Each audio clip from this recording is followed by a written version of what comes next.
Hello, good afternoon, everyone. Thank you for joining us for this penultimate session of the day. Those of you who have tuned in to the previous sessions, we hope that you have been enjoying yourselves, and we expect more great discussions for the last two sessions. This session will be about scaling eCooking as part of decarbonization strategies, and will focus on the Kenyan eCooking strategy. One quick note is that all these events are organized and supported by Climate Compatible Growth, CCG for short. CCG is funded by the FCDO, the UK's Foreign Commonwealth and Development Office, to support investment in sustainable low-carbon development systems to meet development priorities in the Global South. If you wish to ask a question throughout this event, please use Slido.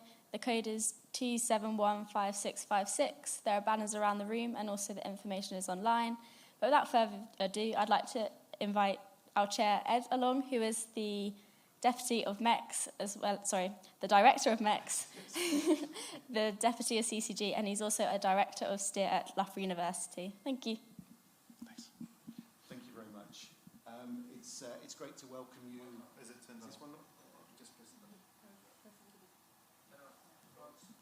Got it. It's all right. Okay, technical incompetence to begin with. Good evening, everybody, both here in the room and following us online.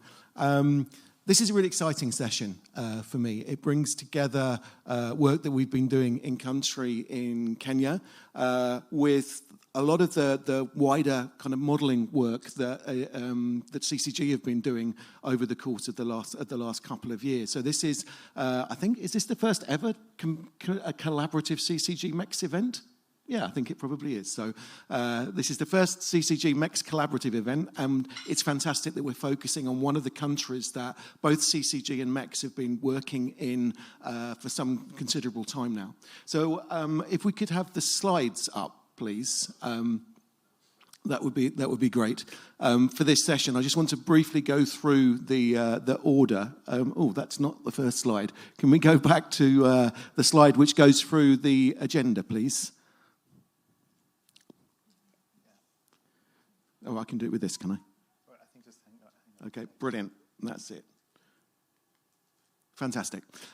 So the first issue is, unfortunately, one of our advertised speakers, Faith Wandera from the Ministry of Energy in Kenya, is on her way at the moment, having been delayed because of visas, unfortunately. And then our colleague Samson Ondiek, we're still hopefully waiting for him to join us, and he will hopefully be with us by the time we get to that point in the proceedings. So what we intend to do in this session is, first of all, I'm going to give a background to some of the work that we've been doing in Kenya under the Modern Energy Cooking Services Programme. I'm then going to hand over to Ariane, who's going to talk about some of the work that CCG have been doing that also is beginning to look at the same issue from modelling and energy system-wide perspective. And then we're going to have a couple of commentaries on what's presented from hopefully Samson, and then also from Mark here, before then having a question and answer discussion over the next steps for this strategy within Kenya. And if you're following online, do please ask questions via Slido. That would be great. So without any further ado, just to move on, he says hopefully. Modern Energy Cooking Services is a 8-year FCDO-funded program. We're working in a number of different countries globally. And fundamentally, the purpose of MECS is to look at ways in which we can address the fact that clean cooking, in other words, access to cooking fuels that do not basically cause significant health damages to the people that cook with them, and also do not damage the environment in terms of the cutting down of trees, in terms of the carbon emissions, and so on and so forth. How do we, in this day and age, make sure that the target that the globe has of bringing clean cooking fuels to everybody by 2030 is actually achieved? And what might the role be of higher types of fuels in meeting that transition. What we've focused on a lot through the Modern Energy Cooking Services program is actually electricity as a source that has been, by and large, ignored in the debates about clean cooking. We look at why this is the case. We've done a lot of research around why this is the case, and we're now working in a whole number of different ways in terms of how we can utilize electric cooking to go about addressing this major challenge. And I think one of the things about electricity for cooking is that whilst it recognizes the issues that we are all concerned with in terms of why clean cooking is such a challenge, the deforestation, the impacts upon climate change, the impacts upon health in terms of the fumes that people breathe in, the burns that happen within individual households, and also the cost to many in terms of the purchase of their cooking fuels is a major problem for many people in urban and peri-urban environments, and also the gender inequality that it produces of women having to go out and collect fuel, of women cooking in their kitchens with the fumes that involves, and so on and so forth. All of those are still a major part of the issue. However, at the same time, electricity provides a new way of looking at these issues in the sense that it's tied into an aspiration for modernisation. It offers more than a slight improvement in the way in which people cook. It offers something that is far more flexible, much more truly clean, and so on. And increasingly, there is a recognition that actually it is far cheaper than people would expect from what the assumptions that they bring to this question are. So this is something we've been looking at in this whole area of demographics, electrification, the use of electrification infrastructure in order to tackle the question of clean cooking. In the case of Kenya, then the situation and the opportunities are stark. In the case of how people are cooking, still over 80% of the country are still primarily cooking using biomass in some form or other. But at the same token, now 75% of the population have access to electricity. And so in many ways, everything we're doing in Kenya is about how do we bring those two factors together and see this as a massive opportunity to scale clean cooking in Kenya, utilizing electricity on both grid and off-grid ways. How have we been doing this in Kenya? We first started looking at this as an issue in 2016 when the global market assessment that we did identified Kenya as one of the countries where the greening of the grid and the extension of the grid, together with a range of other factors, meant that the potential of e-cooking for Kenya was particularly high. We then did work in communities looking at the cultural acceptance of electric cooking in terms of cooking the majority of types of meals that Kenyans cook. We then, as MECS began, we ran a series of challenge fund projects with individual companies like Burn and Mcopa and Scode and Bida Sasa in the country. We developed new evidence on the cost effectiveness of cooking with modern appliances such as electric pressure cookers, of induction stoves and so on and so forth. And we first saw the emergence of the first RBF programs for electric cooking devices, and the first of these anywhere was in Kenya in collaboration with NDEV. More recently, we've been working with SE for All in looking at opportunities to integrate electric cooking into the national planning system, and also looking at the level of how we can integrate e-cooking strategies into the policies of individual counties at the level of county energy planning, which, as you know, is a major feature of the Kenyan scenario.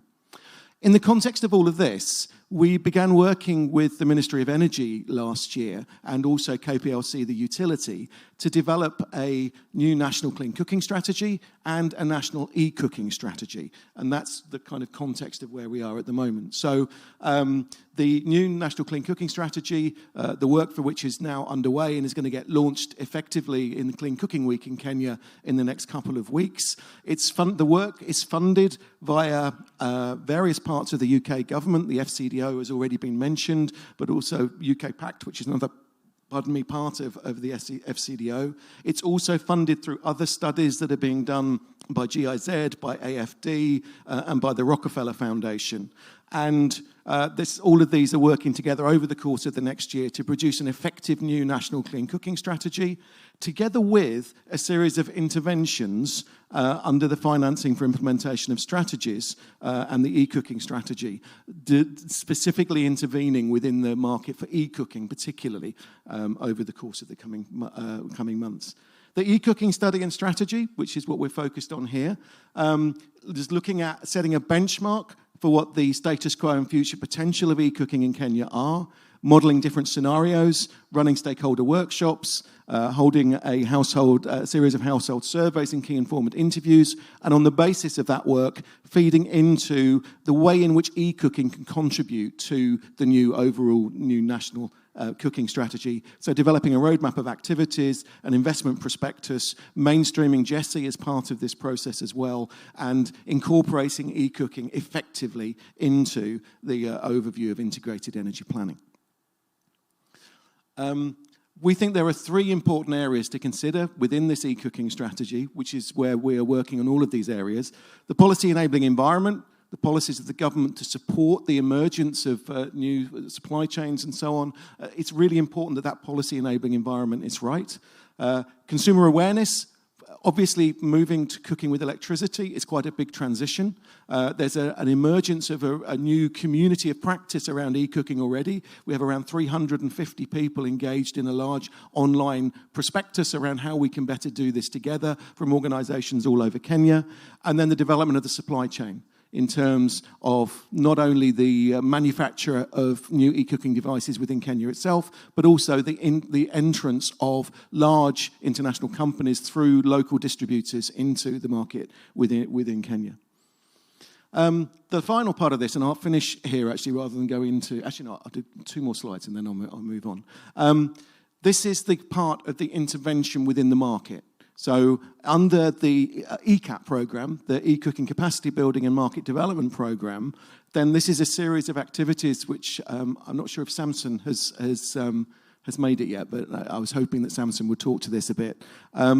This is about developing institutional capacity within Kenya Power, about designing and implementing a pipeline of scalable activities which are aligned with their current campaign in terms of encouraging the use of electric cooking and much expanding that process. Empowering a network of eCooking champions by bringing together the clean cooking and electricity access sectors more effectively than has been the case thus far.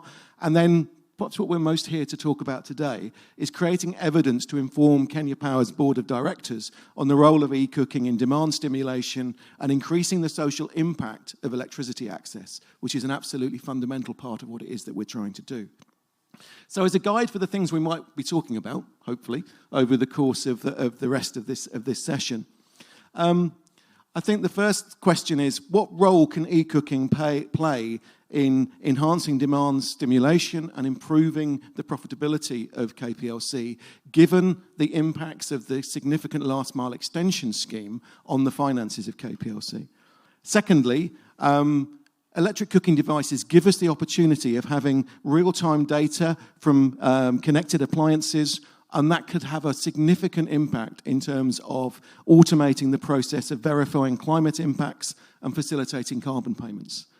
Thirdly, we need to do far more work on modelling what the impacts of a significant increase in eCooking might be on grid stability, the complementarity or competitiveness of different demand profiles and so on. Who are the customers that are most likely to adopt eCooking, and how do we target different parts and elements of those markets? And then finally, not only are we thinking about cooking on the grid, but also in what ways can the role of eCooking actually help to drive down unit costs by increasing the amount of electricity utilised per customer on mini-grids, or indeed, as is the case in Ghana, where we might see a move towards more integrated electricity pricing between off-grid and on-grid components, which is a really interesting new policy that's emerging in the Ghanaian context. So that's everything that I wanted to say by way of introduction. I'm now going to hand over to Ariane. So if we could move on to the next presentation, please, who is going to talk around some of the work that CCG have already been doing in addressing some of the issues that I've just raised. Thanks a lot, Ed. So, oh yeah, thank you. So maybe while waiting the slides to show up, and quickly introduce myself. So I'm Ariane Milo. I'm working at Imperial College London as a research associate, and I'm more specifically involved in energy system modeling within the Climate Compatible Growth Program. So I will present you an analysis that we've done on the role of electric cooking in achieving Kenya's clean cooking targets. This analysis was done by Isabella Ragazzi and Steve Pye at UCL. But before going into the details of this analysis, I would like first to introduce you briefly what are the projects of CCG in Kenya. So since August 2021, we've set up a partnership with various stakeholders working in the energy planning group to support the development of their energy system tools. So, of course, the partnerships include the Ministry of Energy, KPLC, and also other stakeholders involved in the power system. So we're currently working on an osmosis model. I will come back to this later, and also on a flex tool model, which is more focused on the power system. So the key objectives of this collaboration is to co-develop modeling capacity in Kenya. So I think in the previous sessions of today, we've really tried to emphasize the importance of the co-developing process for CCG. So the idea is really to work with the planning team so that they really become the owner of the modeling tools that we are working on. So with the ultimate goal to embed that capacity within the formal strategic planning cycle. So recently we've learned that one of the tools that I've mentioned at the beginning, so the flex tool model, might be used for the midterm planning. So this is a very good news. It shows that now our Kenyan partners have really a knowledge and they really grasp how to use the model on their own without any help from us. Of course, what we're doing now, the idea is also to integrate this with other research activities in Kenya, so either within CCG or with our other UK-funded projects and the other institutions. So, for instance, we're also involved in a UK-backed project where we're trying to see how we can link energy planning at the country level with the energy planning that is going on at the national level.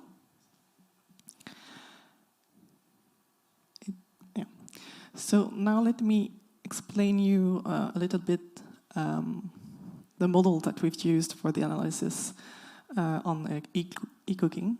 So the model that we've used is the osmosis model, so is a widely used open source energy system modeling tool. So the idea is to represent the whole energy system and to see how it can evolve in the future. It uses linear optimization. It has perfect foresight, so it means we know what will happen in the future. So the paradigm is comparable to message and times for those who may know these models. Osmosis is very flexible because you can choose what sector you want to model. So for instance, we started to model the power system in Kenya, and now we're expanding the model to cover the full energy system. And of course, one main advantage of the osmosis model is that it's freely available and open source. There is a wide community working on it, and it's very easy to share knowledge and ask questions when we start to work with this model. So how does it work more specific? Sorry. Yeah. More in detail. So, as I said, the osmosis model is an optimization model. So it will determine the least cost energy system pathway and configuration over the whole horizon, subject to a state of constraint. So it will minimize the cost of the system. And the constraints are, of course, meeting the energy service demand that, for instance, include the demand in the residential sector for space cooling, for instance, or the energy service demand in transport for passengers or for goods. We also have, of course, a set of constraints that try to represent the reality of the energy system. So what are the available technologies, what are the resources available in the country.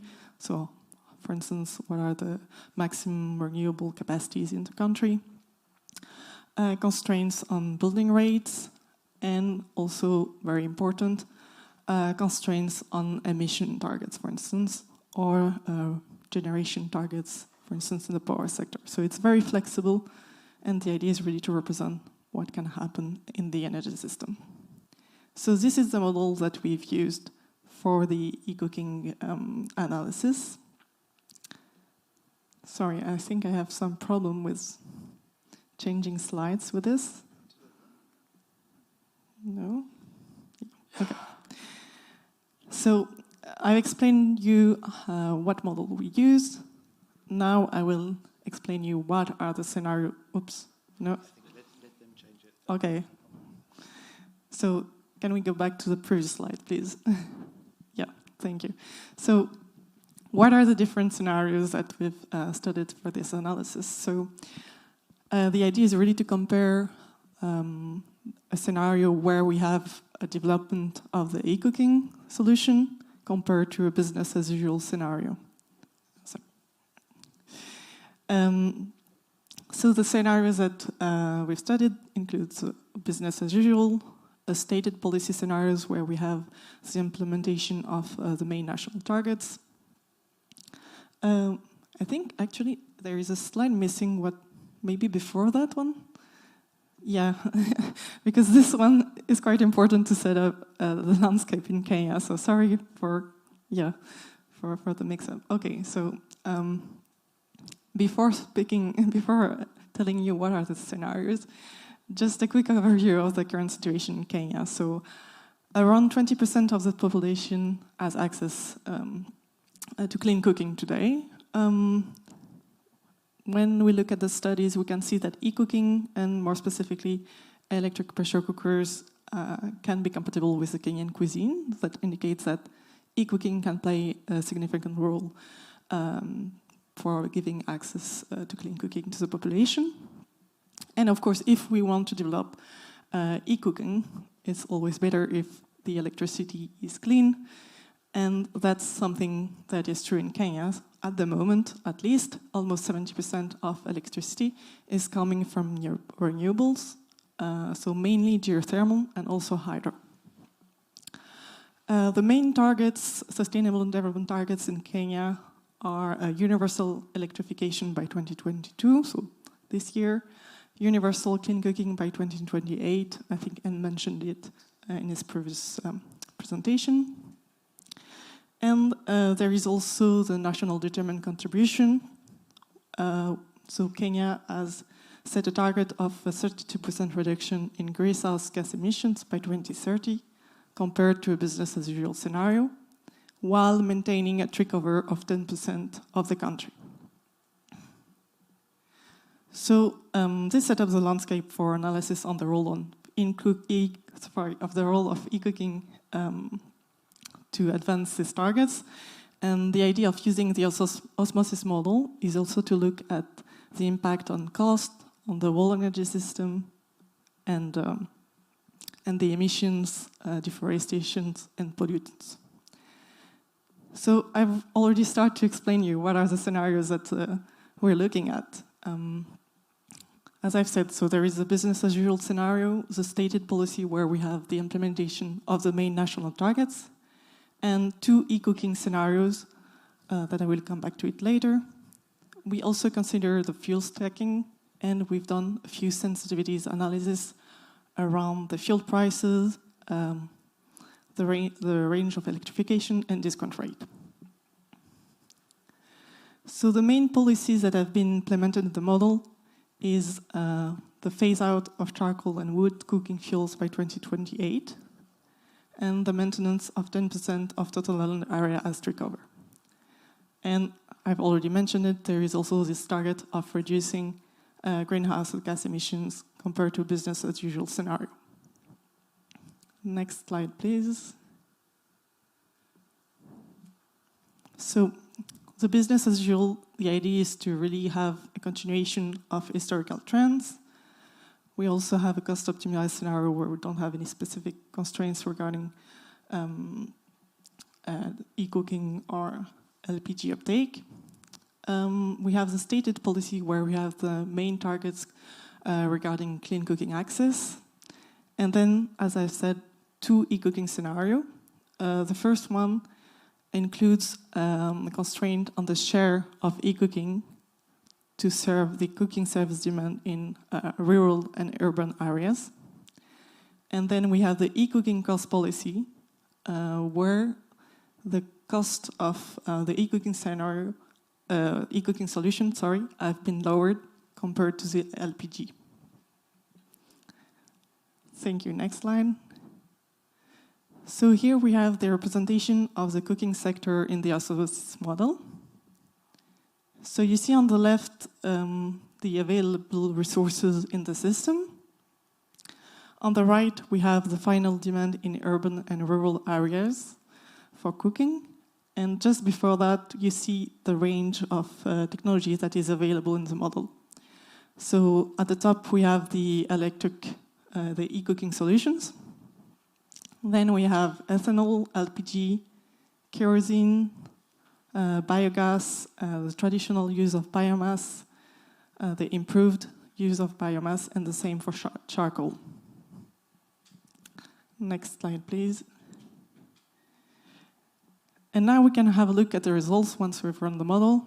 So here we have the business as usual scenario, where you can see that the use of wood and traditional use of biomass remains very important in the future. So without policy to support the other clean cooking options, they remain dominant. We have some growth in LPG, but it's still lower. Thank you. Still lower than the growth in biomass consumption. It's working, that's great. In the stated policy, so stated policy includes constraints on the national targets regarding clean cooking. On the left, you have a scenario where we have our base assumptions regarding fuel prices. And you can see that LPG becomes the main solution, I think starting from 2023. It's become dominant by 2028. We still have some development of eCooking because of fuel stacking needs, but it doesn't develop too much compared to the scenario on the right, where the fuel prices are much higher. So you see that eCooking solution is selected by the model in this specific case. One another thing important to note is that ethanol and biogas are developed at their maximum potential. So you see it's not very significant on the graph, but it reaches the maximum potential, which means that if we manage to increase this potential with the same cost, it could play a more important role.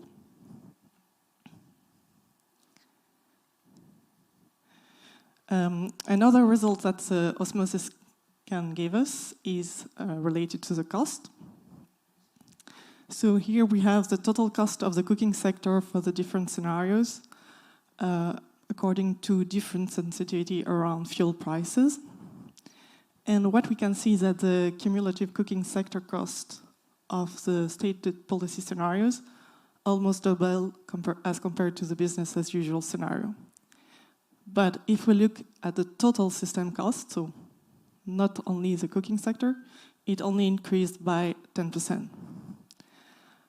Another important insight from this graph is that the impact of high fuel prices on the eCooking is much smaller than in the business as usual scenario. So in the business as usual scenario, a high fuel price case would increase the cost of the cooking sector by 20%, while in the eCooking, it only increases by 10%.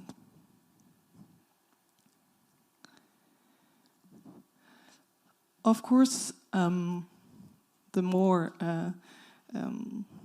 targets we have regarding eCooking, the more high the electricity demand is. So you can see on the left the annual electricity demand in our different scenarios, and the eCooking target scenario is the one with the highest demand for electricity. The lower line corresponds to the business as usual scenario. And this is important because, of course, it will have an impact on the power sector and on the power generation mix. So if you look at the right, we have the generation mix for the eCooking target scenario. So you see that we have a significant increase in geothermal and hydro, but we also have an increase in the other sources of electricity. So we see that nuclear comes in the system. We have strong deployment of wind, but also coal and natural gas. Why is coal coming online in the future? I missed it. Yes. Come back. Okay. Sorry, yeah. So coal is coming in. Can we have the car? Yeah. So because we have an increase in the electricity demand, coal is coming in the future, yes, in this case, because we don't have any specific constraints on the electricity sector that says reduce the CO2 emissions for this specific sector. So it's the results of the model that gives the least cost option. I'm not saying it's the one that you should implement, it's just the result of the model when you don't put any specific constraint. Can we?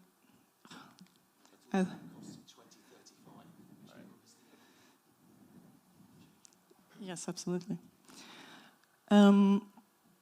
So, of course, the evolution of the electricity demand mix has also an impact on the primary energy mix. So you see that on the left, for the business as usual scenario, we still have a strong reliance on biomass, while on the right, we have a more diversified mix. How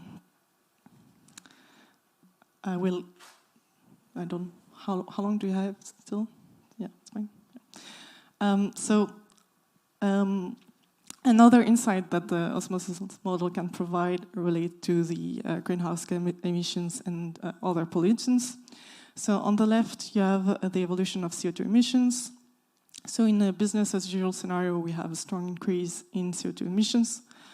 In the stated policy, we have a reduction by, if I remember correctly, around 27% by 2030, which is not aligned with the NDC target. For the eCooking, it's of course much more important. And the reason for not achieving this NDC target is explained by the fact that the emissions linked to the power sector are increasing. So it offsets the degrowth in the cooking sector. I won't show you any graph for nitrogen oxides and PM 2.5, but they're also decreasing a lot in the stated policy scenarios. But as you can see on the right, the SO2 emissions are increasing in the stated policy and eCooking scenarios. And this is explained by the development of LPG, which increase the SO2 emissions. Oops. Okay, so a few lines for conclusion. So eCooking can advance Kenya development targets while decreasing greenhouse gas emissions, indoor air pollution, and deforestation. The eCooking scenarios, of course, drive electricity demand, particularly when Tier 4 plus electrification is high and fuel prices are high. This leads to a worse mix for the generation of the power sector, more dependent on renewables. So we've seen that we have an increase in geothermal and hydro, but we also have a reliance on natural gas and coal. eCooking, of course, may make Kenya energy system more resilient towards volatile global fuel prices. It's what we've seen in the analysis of the total cooking sector cost. As I've said in the beginning, biogas and ethanol can be cost competitive with LPG, offering potential fuel stacking alternatives that do not incur SO2 or greenhouse gas emissions. And finally, forest cover targets are maintained if Kenya's clean cooking target is achieved. I didn't mention that, I think, in the previous slide, but the maintenance of the tree cover is achieved in the different scenarios. Yeah. Thank you very much.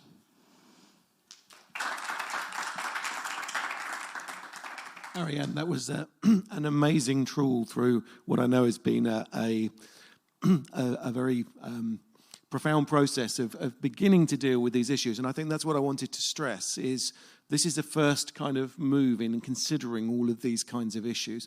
There's actually a data group that is now coming together from CCG, from MECS, from EED Advisory, who are working with us on the, and Nuvoni, who are working with us on the National Cooking Strategy. Also with the Clean Cooking Alliance and the Clean Cooking Explorer, and work that the Clean Air Facility are also doing in Kenya on demand management. All of that is happening and taking this forward. This is very much an initial step along these lines, as is the Clean Cooking Strategy itself and the National eCooking Strategy that this has also been feeding into and working on. I'm still hopeful that Samson may join us. So I'm going to actually, rather than pick up some of the issues that I hope Samson might talk to, I think firstly is to say it looks really not particularly wonderful that we're here, white faces talking about Kenya's strategy. There were two people going to be joining this from Kenya, and it's just really it's what's the word? It's just one of those things where it's those two people that have been unable to join us because of a visa or other travel issues. So it certainly was not by design, and I'm well aware of what this must look like. But what I will do, I think, before we consider some of the questions that are coming in and throw it open to the floor, is, Mark, you've heard quite a lot about what is underway in Kenya in terms of the strategy building work and the long tradition of something back now 7 years or so in terms of building the case for electric cooking in Kenya. What other ways, or indeed ways that kind of build on what you've already just heard, can you see us collaborating together in terms of helping to make this a reality? Thanks very much, Ed. I mean, I just want to put some things into perspective very quickly.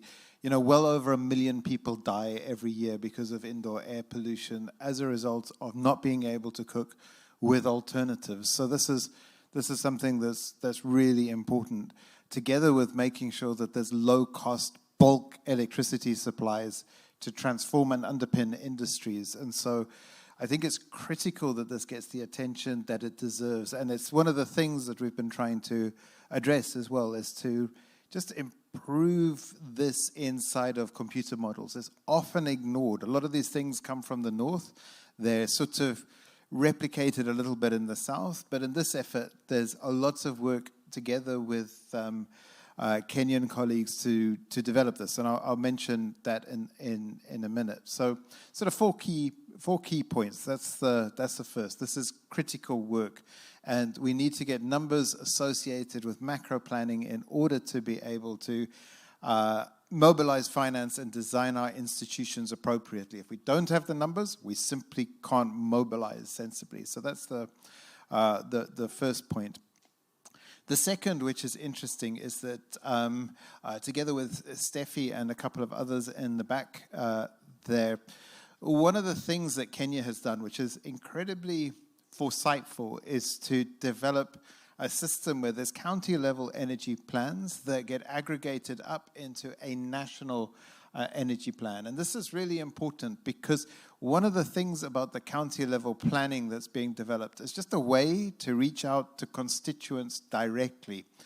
Often planning, and I'm certainly guilty of this, is done in a back room by a bunch of nerdy we're not all nerdy, everyone, technocrats and so on. And even if that's done if that's driven by the ministry, and for example, Ghana does this within its ministry. There are other organizations that do this internally. It's often the case that it's quite difficult to reach out to stakeholders other than the big players. You can get the big players in the same room and start to talk to them. So one of the second point is just about some of the advances, and kudos to Kenya, and there are other countries that are doing this as well, where there's the development of a process to reach out to local communities to ask what it is that they want and to present a value proposition.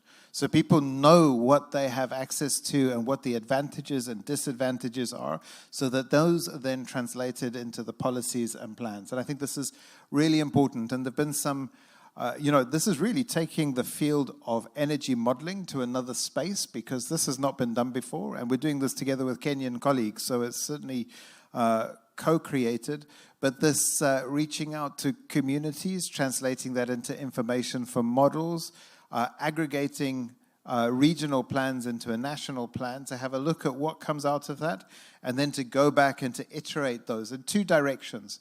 One is at national level, where you're trying to mobilize massive finance for the large-scale power system and some of the rollout, and then back to local level, where we're trying to get a sense of whether or not we're meeting the constituencies' needs are being met. And I think that's just a really important advance. That's the second point.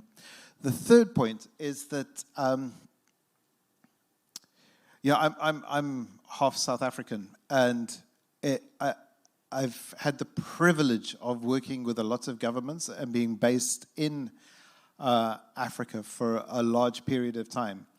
And I think it's really important to point out that African governments, African nations are well within their carbon budgets, right? Getting energy to people and better lifestyles is critical. It's something that needs to be done.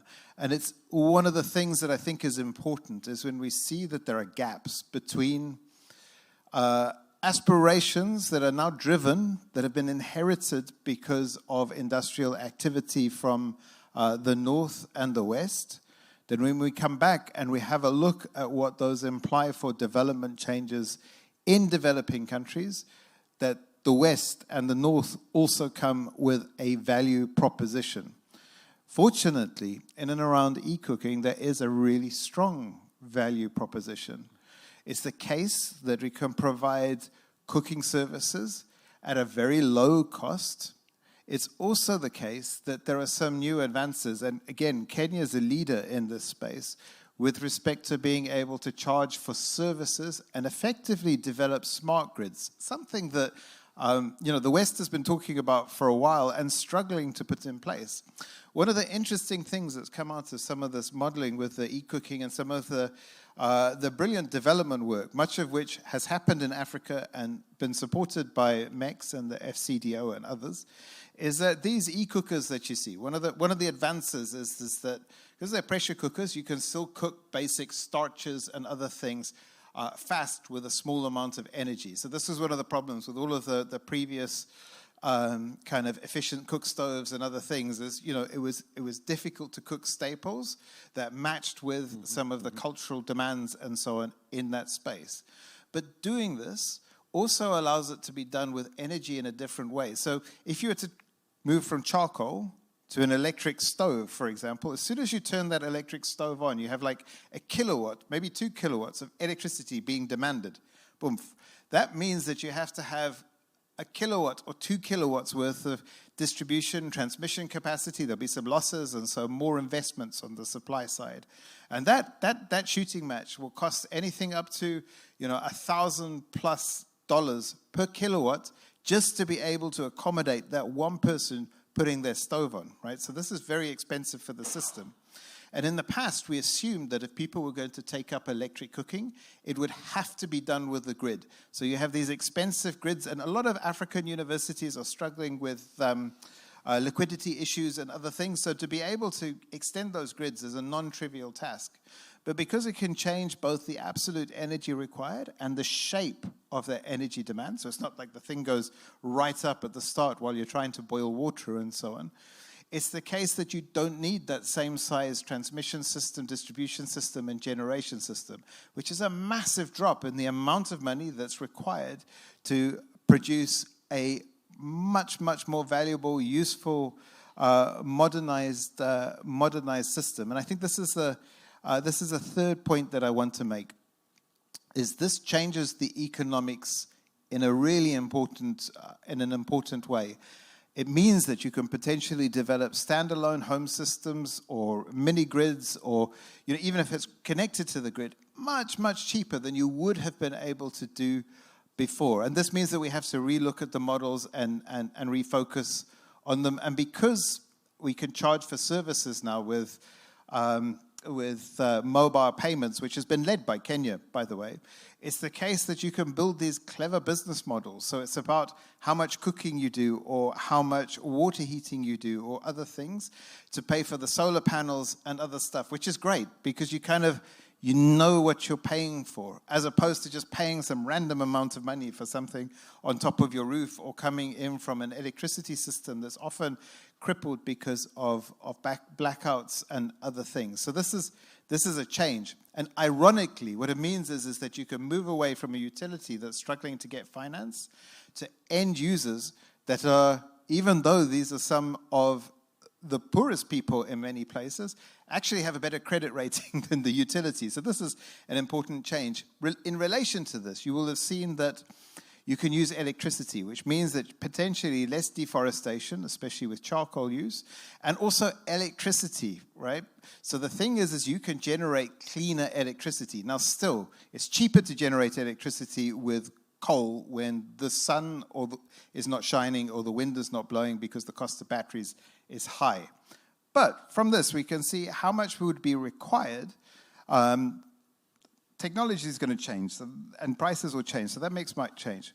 But we can see exactly how much is required and how much Kenya should be potentially going out to the international community for carbon finance and other things to say, look, invest in these great little projects. They're really low cost. They will save a large amount of carbon dioxide. And I think together with the value proposition to users, which can, for the first time, be given, it's the case that there's a value proposition that can go to the international funders and others, which have an obligation, by the way. But the advances allow us to make specific requests of that obligation. I'm just thinking back to some of my childhood in South Africa, and while we certainly had what we'd call milipap, which is maize cooked for a long period of time, and so on, as a main starch across the whole of the country. As long as these e-cookers, Ed, as long as they don't completely replace having a barbecue on a Friday night, because a fire and so on is culturally important sometimes. Thank you. Mark, thank you very much. Just to say, before we kind of respond to some of those points, and also throw it open to the audience in the room. Firstly, is we're only going to touch the surface of what's been happening in Kenya and indeed in lots of other places in relation to e-cooking. There are other events happening over COP. We have an event as part of this series on Wednesday, which is looking specifically at the financing of e-cooking. So in that, we're going to not only talk about the prospects for utilities to get involved in this space as a major player, because many utilities are looking at ways in which they can enhance demand in terms of their profitability, but also in terms of some of the issues that Mark's been talking about. I think in particular, this is a space where the carbon savings to be made from e-cooking are really quite substantial, particularly in those off-grid contexts that Mark is talking about.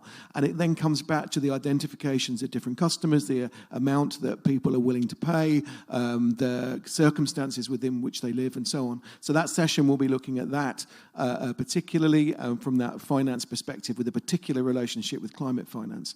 On Saturday, we have an extended 2.5-hour session looking at this with some of the major organizations that are already committing to this. Several of the people in this room will be speaking in that session. Not only, though, from the perspective of the international organizations beginning to invest into this space, but also from the country experiences. So our colleagues that we were hoping would be here tonight will be there for that meeting from Kenya. We will also have colleagues from Ghana, from Nepal, from India, and from a whole variety of countries that are beginning to grasp the mettle in terms of the potential and the prospects for e-cooking. There are a couple of questions on the Slido that I think it would be interesting to look at. One of the questions was, what about the way that food tastes? So does it make a difference in terms, I think you were talking there about barbecues and so on and so forth. The really interesting thing, though, is that we've done, in the number of countries where we've been working, we've done blind taste tests. And there has been this perspective that there is an assumption that people like the taste from smoke or the way in which it's cooked in particular ways. We found cooking a variety of different Kenyan foods, or in other countries, other contexts. Actually, in blind taste tests, there hasn't been a difference, or if anything, actually, what's been produced in the pressure cookers has been more popular. So that's really interesting, I think, in terms of how those different debates and so on go on. That does not mean, of course, that that's going to be true in all communities and with all parts of those communities and so on. But I think it is a really interesting area.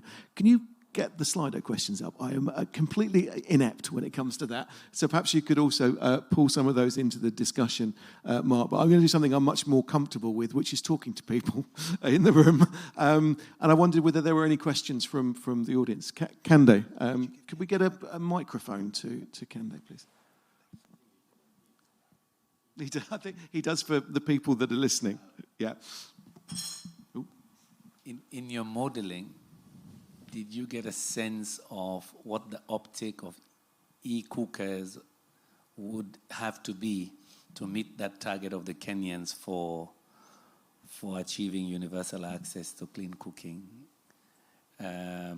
given their target date? Ed, for you, 7 years to get where you are in Kenya, and still 70% without clean cooking solutions. What did you learn from that period that might give you confidence that you can accelerate uptake in other countries? You go first. Yeah, sorry, I'm not sure I've completely understood the question for the modeling side. Like, what's the... Do you have an idea of how fast the uptake of e-cooking should be for the Kenyans to meet their target of universal access? Okay, I think when we look at the results, the model will, if they choose a clean cooking solution, it will go the fastest possible. We give it to the model. I mean, we can put some constraints on the e-clean solution, how fast it's been installed. So depending on the highest share, it will go at the maximum. But yeah, I mean, if we look at the results of the clean cooking demand, you can see how fast it goes. But I don't have the number, like percentage growth per year. There will be, as part of the work we're doing at the moment, there will be different scenarios that look precisely at that, and the different balance of fuels that will best get us to that point. And also looking at what can we get to by 2028, and even if that is not the best solution, then what are the pathways to then achieve what we need to by a later date? I mean, that's the other issue, is in terms of what could we achieve by that point, and then what can we set in motion that will allow us to improve upon what is achieved by that point, both in terms of health and in terms of climate and cost options.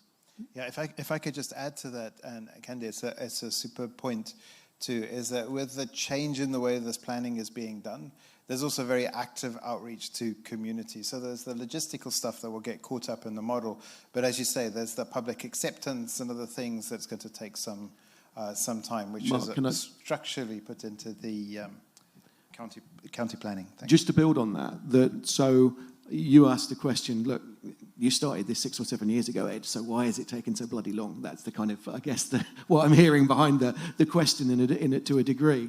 And the answer is, I think that this is something that those 7 years ago, no one was talking about whatsoever. It was, Yuba, I take the point that you were talking about this much further ago than that. But in terms of when we started this, there were very few voices, lone voices like Yuba's, that were mentioning that this was important and that this was feasible. Whenever we talked about the possibility of electric cooking at that point, everybody would say, don't be so stupid, it's another imposed set of ideas from elsewhere, it's far too expensive, it won't fit the culture, etc., etc. I think what we have done in this period is A, prove that there isn't that cultural reason why people don't want to do it. They're simply not given the option because it's not considered as part of the option. The whole point of this endeavour is to include this as one of the options. So in terms of what is there that people can access to meet these cooking needs. And what we've been able to do through the work in Kenya is in 3 different areas. Number 1 is to raise this as a potential amongst national governments and amongst the funders, that this is actually an alternative. A lot of the other ways have been looked at. There seem to be problems with each of these different other ways. LPG is facing massive cost increases at the moment, and we all know it's a fossil fuel. What is going to happen in relation to that and decarbonisation going forward? We also know that despite it saying that if business as usual carries on until 2030, then we know that we need that it's not even going to be there because it will have disappeared by that point. And the point about consumers is absolutely right as well.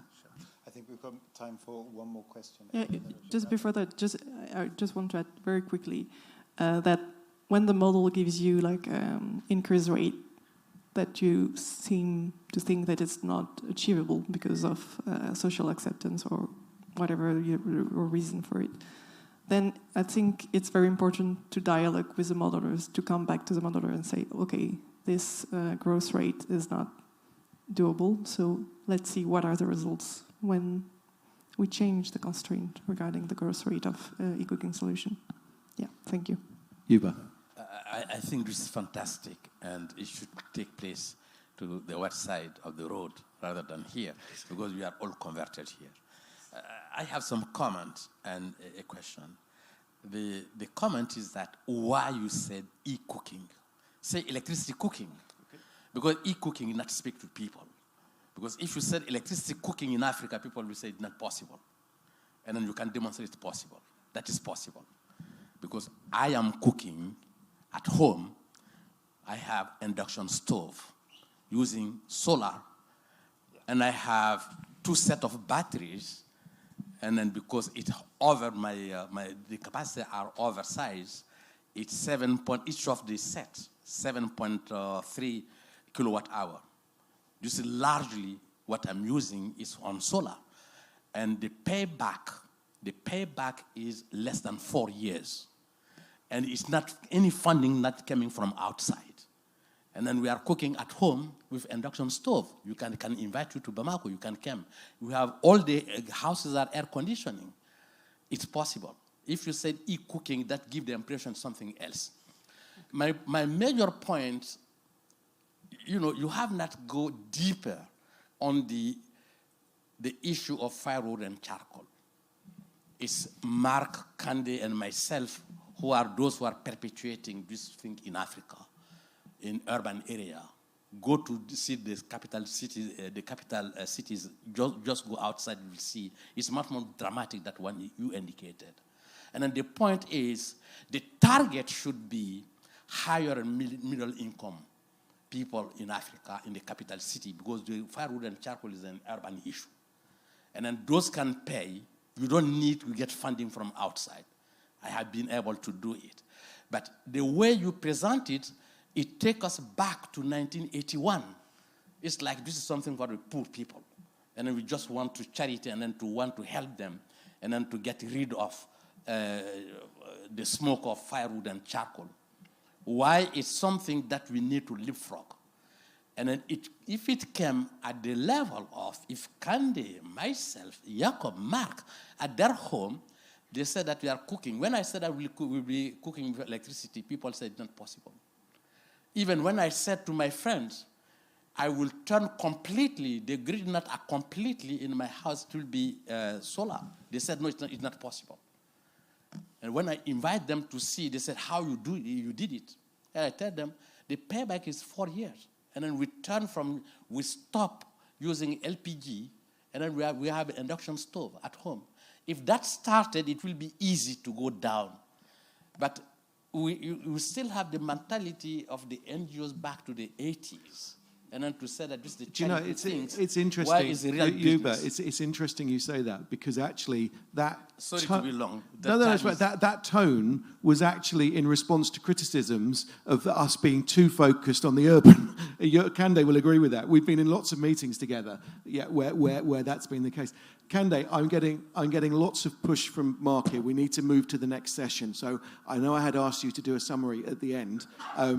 Do we have time for? Do we have time for half? Yes. Okay. Kande, please, some final thoughts. We definitely need the modeling to integrate it into the strategy you are developing for Kenya. Kenya is our trailblazer in a number of e-solutions and also digitalization. So I'm very excited that you want to integrate the modeling into your ongoing strategy work. Again, the question I asked you was deliberate to say how would the results in Kenya help us develop clean cooking strategies for other countries, to integrate into their energy planning activities that are going on. Sustainable Energy for All is going to do about 6 or 8 more integrated electrification planning within which they're going to embed energy transition issues. So I'm hoping that together with you, some of this Kenya experience. We're announcing that on Saturday. I guess I announced something that is not supposed to be announced. It's good you're ahead of me on that one. The last point I will make is that, of course, Kenya has been able to move ahead because they've innovated on digital payment systems. Their government is forward-looking. I'll be very curious to see in the modeling whether somewhere as incentives, subsidies would have to kick in to accelerate that pace. That's why I was curious about the rate of uptake. I always remind people that the Germans had to subsidize anyway to get solar power moving, and thanks to them, the rest of Europe followed. And so in Africa, we must not avoid talking about these smart subsidies to accelerate the pace, especially in the clean cooking space. Affordability is still a big issue. Yes, Yuba asked the question of bourgeois like me, but at the end of the day, our numbers are not very large. We're 5%. Jacob may have more people in his country, but in my country, 5% of us maybe are the bourgeois. You still need to get it into the hands of the urban poor. And the urban poor, the numbers are accelerating very fast in that peri-urban area to compete with LPG and other products. But thanks for this work. I like the integration. That for me was the key, integrating analytics into that strategy work. Thank you very much.